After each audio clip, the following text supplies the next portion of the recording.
So today we're going to be trying something a little bit new, as you can tell. Now, I do know the summons works.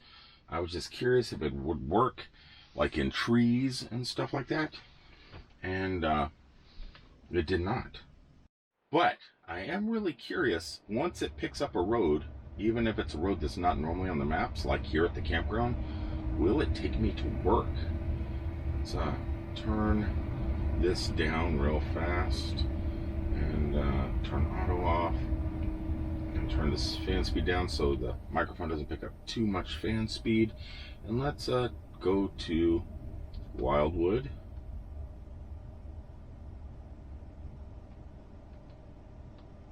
Wildwood, Florida.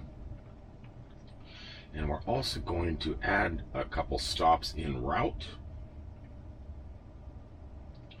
So, okay, so we're going to add a couple. Let's see, Mr. Car Wash.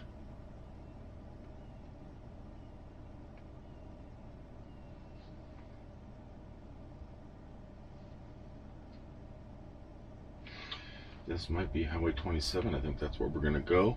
So we also going to go to a Mr. Car Wash,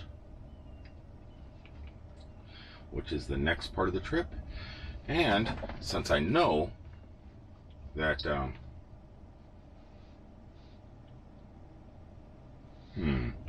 if this is working here. Okay, so what I am going to do is put my seatbelt on here, and I am going to back out from these trees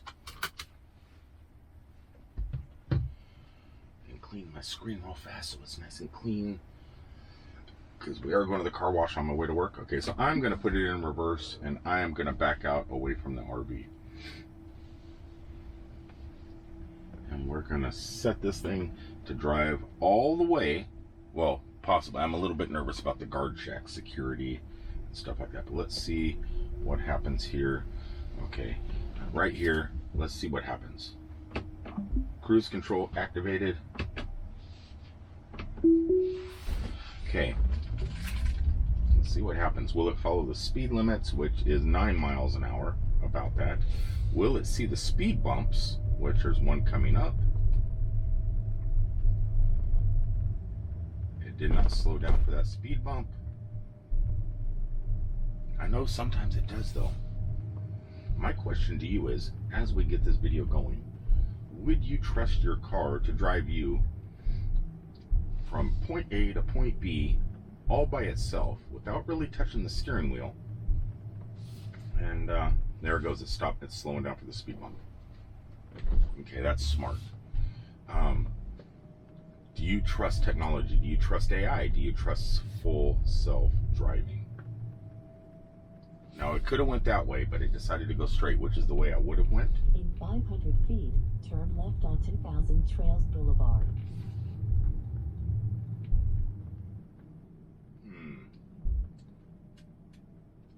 Okay, so far, so good. Let's see how it navigates all this. It's got a sharp right-hand turn, and then it's going to have a sharper left-hand turn, and then it's straight on to the guard shack. Now turn left on 10,000 Trails When it comes up to the guard shack, okay, there's a stop sign. It turned its turn signal on. You can see the turn signal. Stopped at the stop sign. Should be turning perfectly. Now, if you noticed, I don't know if my camera's set up to see the road very well. I'm hoping it is. There's no lines on the road. There's no center line, and there's no side lines. It's just grass and a road. I'm curious what happens if another car comes, if it will adjust. Okay,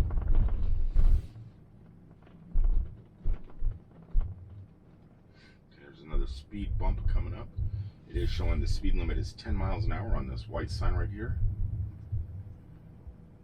Let's see what happens here.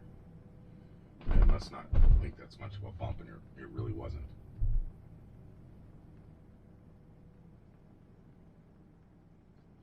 One thing I noticed is there was a 10 mile an hour speed limit sign. The speed limit sign here did not change. It still says 25, but we are doing 8 miles an hour. Here comes a golf cart. She has no idea I'm not driving. Look at this. There's an RV. It's staying stand in the proper lane, even though there is no line in the road. That's really impressive. It knows that there's no line and there's another speed bump. The car's slowing down. It sees it.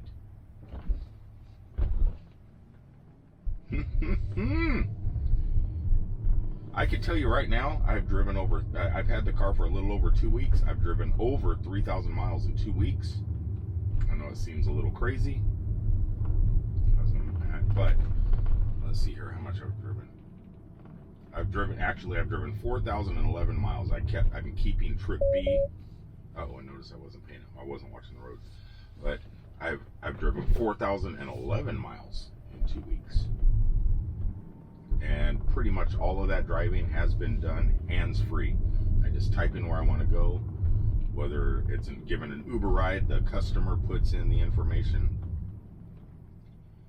and then to where they're going, and the computer knows, and it takes us there. I don't even have to drive if there's a customer in the car. I just monitor just to make sure. But I have so much faith in this system.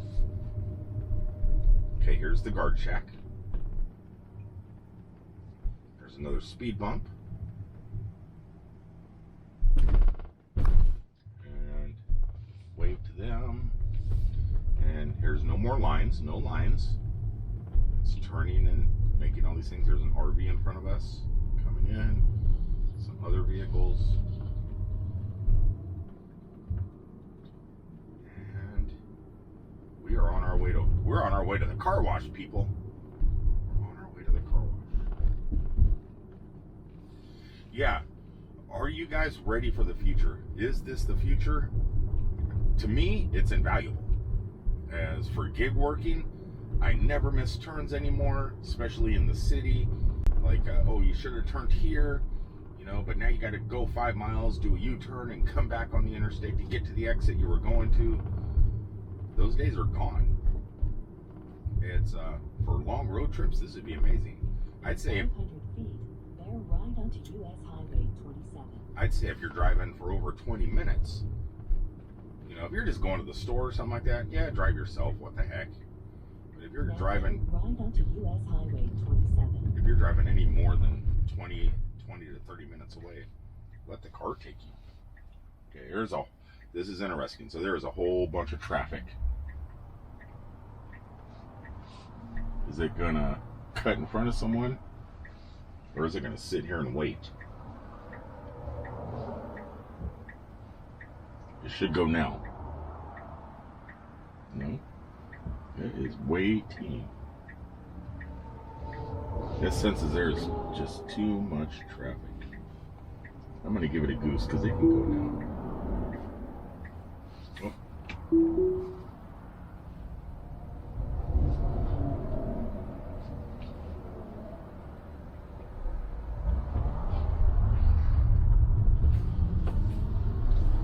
There we go. We're out with the big boys now.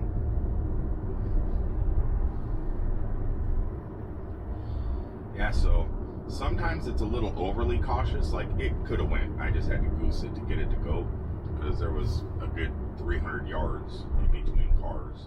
It's a Tesla. It can pick up speed and go. It doesn't need to just sit there and wait for 20 minutes for perfectly clear roads. See, so right now I am on full self-driving supervised. Supervised means I have to pay attention to the road. There's a camera right here that watches my face to make sure that I'm watching the road. Last night, a software update came out to where we have non-supervised full self-driving.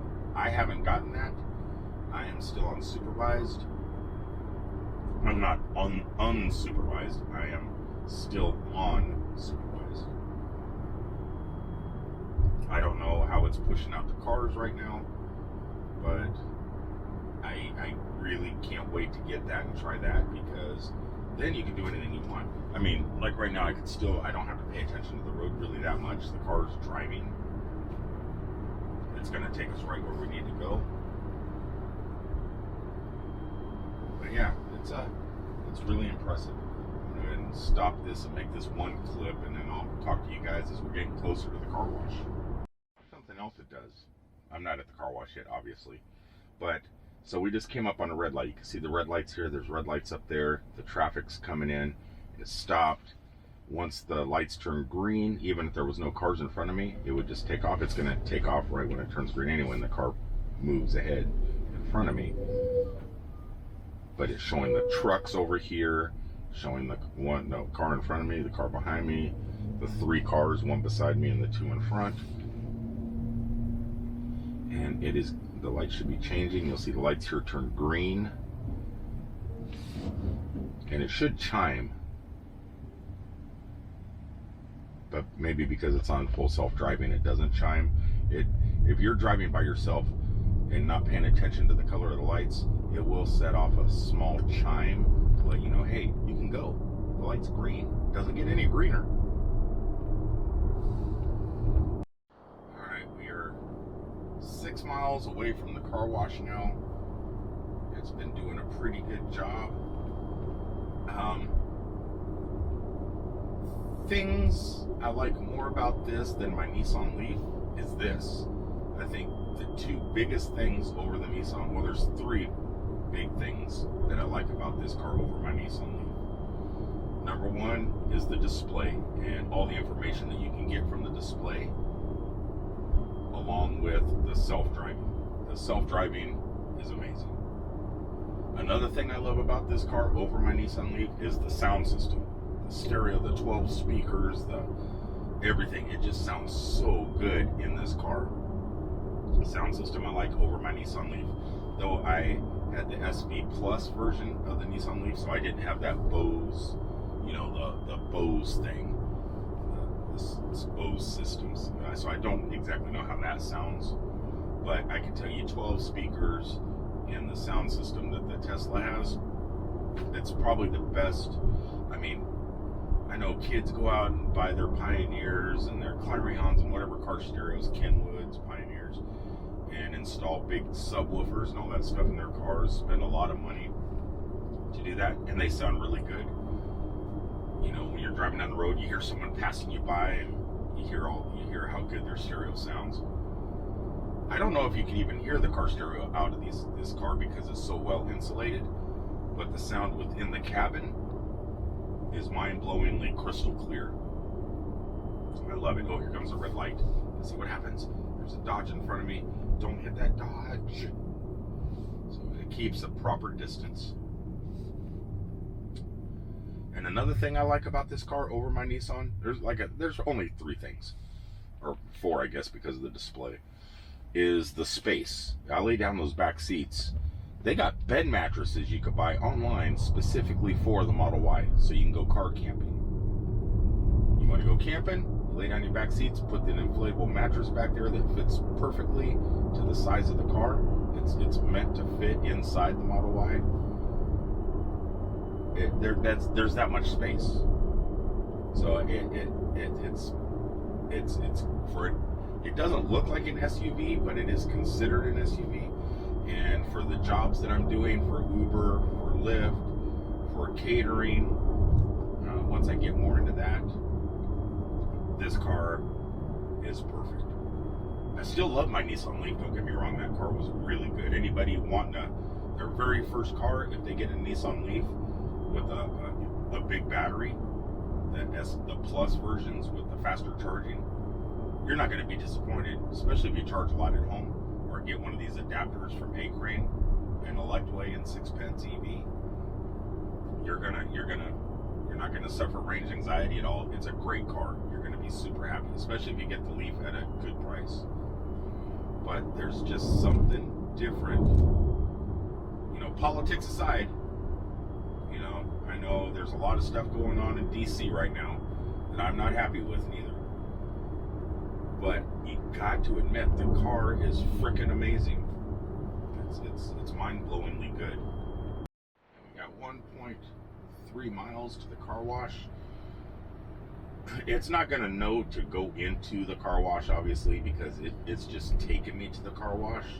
It doesn't know what to do right when we get there because, well, I didn't tell it to drive through the car wash. I just said I added the stop. So it has an issue with that at the moment. Maybe the full self-driving unsupervised can do stuff like that, like go through the drive-through at Taco Bell or McDonald's or something, or drive to Walmart, find a parking place. But at the moment, the version that I have, it'll park itself, and I'll show you that before I sign off, because I'm not going to take you guys all the way to work. There's no reason to have a video of this for that long, because I've still got like about 30 miles to get to work. But I'll show you that it'll park itself after we get done with the car wash, because I need to run in and get something to drink.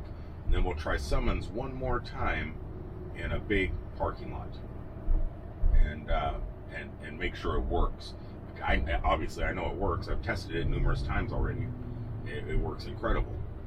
But it'd be great for rainy days and cold days when it's freezing outside here in Florida and you don't feel like walking all the way to your car. As long as it's in a parking lot, it works great. But it normally, from what I heard on the next version, or the unsupervised that you can get now, if I say I want to go to Dunkin' Donuts, it'll go to Dunkin' Donuts, find an empty parking place, and park. And then you go inside, get your food. And then if you don't want to walk out to your car, you just have the car come to the front door. But the version I have, you actually have to tell it, okay, the car wash is coming up. I could either turn right, which it looks like it's going to do, or I could have went straight. There's an entrance on that road we were just on. Let's see what the car does. It's going to take us here to the car wash. It's going to turn. It should get in the left-hand lane right up here, because we're going to be turning left, and it is. It turns into the left-hand lane. 1,000 feet, make a U-turn to stay on Citrus Tower Boulevard. And there is an entrance right here. It's turned its turn signal on, and it is getting ready to pull into the driveway, and I am going to have to take over. Okay, will it navigate the parking lot directly? Where is it going to take me to? Is it going to take me right to where you get ready to drive through? In 500 feet, your destination will be on the right. It brought me to the car wash. And we are here. Is it going to stop? Oh my God. No, it's turning. It's turning into the car wash. It knows it's going into the car wash lane. Whoa! Okay, that is sweet. It's going to get behind this truck in the car wash. Your destination is on the right. I'm going to stop it though, and I got to go into car wash mode. Car wash mode. Enter car wash mode. Yes, this car does have a button that you press for the car wash, and it keeps the speed below 10. Charge port's locked. Walk away from the door is locked. Sentry mode is off. Front is locked, and trunk is closed, and automatic windshield wipers are off now. I have to say, I was pretty impressed with that. It brought me right into the unlimited members line here at the car wash, and parked me right behind the truck that's getting ready to go inside the car wash, and these other two cars. It brought us in line, and I just go straight right into the car wash. That's really impressive. That's really, really good. Okay, this is going to be the last voiceover of this video. I hate that I had to do this. For some reason, my microphone wasn't plugged in. I thought it was. That's why I use a wireless mic. Sometimes they work, sometimes they don't. So my plan right now is to walk, and let's say I want to demonstrate what it would be like under certain situations. So right now, I am at a hotel in Wildwood, Florida, with an overhang, pretending I am just checking out of the hotel, and there is a humongous Florida thunder shower going on. Will Summons come to me? Will my car come to me, pretending it's a rainstorm, and keep me dry? Do I have to walk all the way out there with my luggage, put it in the back of the car real fast, and then try and get in the car after I'm already soaking wet? Yeah, I don't think so. I mean, the car drives by itself. You don't even need to be in the car. So here it comes. My car's coming to me all by itself, making the turns perfectly, doing a great job, and it comes right up to the front of the doors at the hotel. I just saved a long walk in a humongous summertime rainstorm. Yep. It worked. it worked. Anyway, this is me signing off. This is me telling you, hey, everything's working pretty good. Things that I liked, things that I don't, and asking you a question to leave in the comments, your answers. Do you trust full self-driving? So I'm going to go ahead and end it here and just let my lips roll without sound. I can't believe I messed up the audio. Peace out, guys.